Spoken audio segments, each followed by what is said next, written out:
जिस शरीर को तकलीफ थी उसे चौकड़ी मारकर बीच में बिठाया और शेष उसके आसपास बैठ गए। अरदास की कि हे सतगुरु कृपा करो, सुखमणि साहिब के पाठ की सेवा अपने सेवकों से लो। एक शरीर एक पंक्ति उच्च स्वर बोलता और शेष शरीर दूसरी पंक्ति बोलते।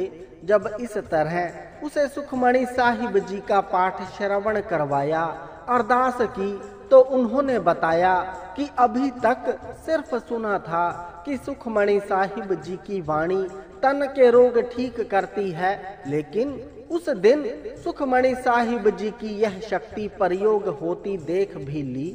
कहते अब वही शरीर गोविंद धाम से हेमकुंट साहिब मुस्कुराता गया और मुस्कुराता ही वापस आया। सारे मार्ग प्रशंसा करता रहे कि गुरु अर्जुन साहिब जी ने क्या भरा है इस वाणी में, कौन सी ताकत, कौन सी बख्शिश भरी है। सुखमणि साहिब जी का एक पाठ प्रेम से सुनने के फलस्वरूप उनकी यात्रा गुरु के प्रेम में निर्विघ्नता से संपूर्ण हो गई। सुखमणि साहिब जी की वाणी पढ़ने सुनने से कितनों के तन के रोग ठीक हो गए, कितनों की लाइलाज बीमारियां कट गई। यदि यह लिखने लगे तो कई किताबें भर जाएं।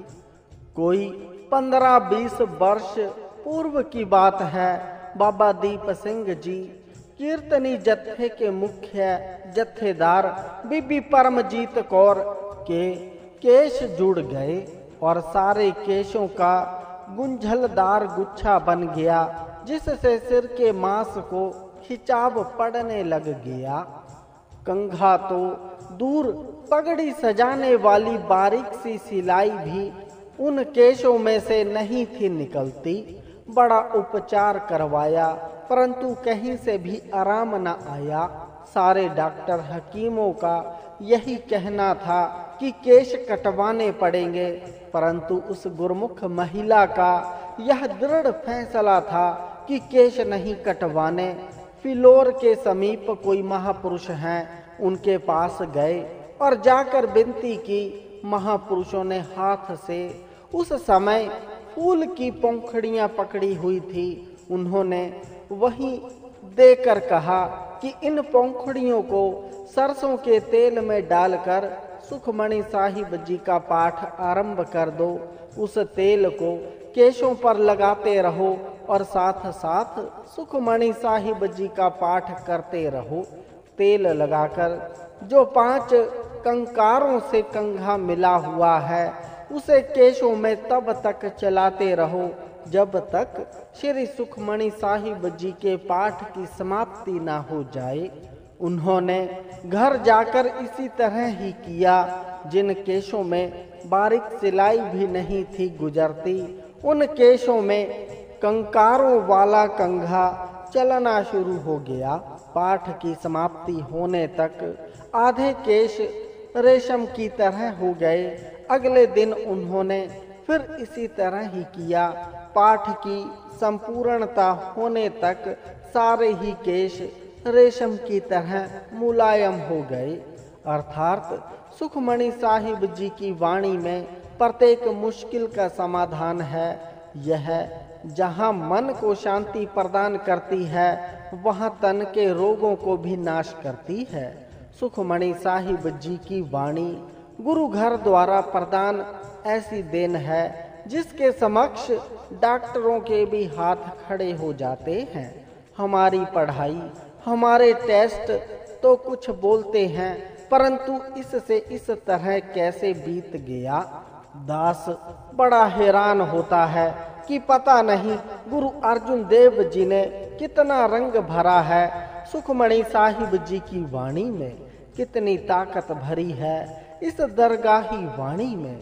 कई मिलते हैं, दास को कह देते हैं हम तो रोज सुखमणि साहिब जी का पाठ करते हैं, लेकिन हम पर तो बख्शिश हुई नहीं, हमारा तो अमुक दुख गया नहीं। कई शरीर तो यहाँ तक कह देते हैं कि हमने जब से सुखमणि साहिब जी पढ़नी शुरू की है, हमारे तो दुख और बढ़ गए हैं। लेकिन एक बात याद रखना, वाणी कभी भी दुखों में वृद्धि नहीं करती, अपितु कम ही करती है। परंतु हमारी आंख देख नहीं सकती। यह तो गुरु ही जानता है कि कितना दुख आना था और कितना कट कर आया है। विश्वास की आवश्यकता है। तरन तारन एक परिवार के घर का 50 साल का वृद्ध बहुत बीमार हो गया। पूरा साल बीत गया इलाज करवाते, लेकिन कोई दवाई निदान नहीं थी करती। हालत और बिगड़ती गई। उस वृद्ध की पत्नी ने सहज स्वभाव किसी सत्संगी महिला से अपने वृद्ध पति के दुख बारे बात की कि हमारी तो कुछ समझ में नहीं आ रहा, साल हो गया है इलाज करवाते, लेकिन कोई भी दवाई असर नहीं कर रही। वह सत्संगी महिला सत्संग में सुखमणि साहिब जी की वाणी की महिमा सुनती थी कि यह वाणी रोगों को ठीक करती है। वह कहने लगी, आप दिल मत छोड़ो, सुखमणि साहिब जी का सहारा लेकर देखो। अपने घर एक सुखमणि साहिब जी का गुटका ले जाओ। 5 पाठ नित्य के सुखमणि साहिब जी के 40 दिन नियम से करके अरदास करो, गुरु साहिब जी अवश्य कृपा करेंगे। उस वृद्ध माता को गुरमुख महिला की बात सुनकर कुछ आश्वासन मिला और उसने अगले दिन से ही अपने घर में 5 पाठ सुखमणि साहिब जी के शुरू कर दिए। वृद्ध की देह आरोग्यता हेतु 15-20 दिन बीत गए।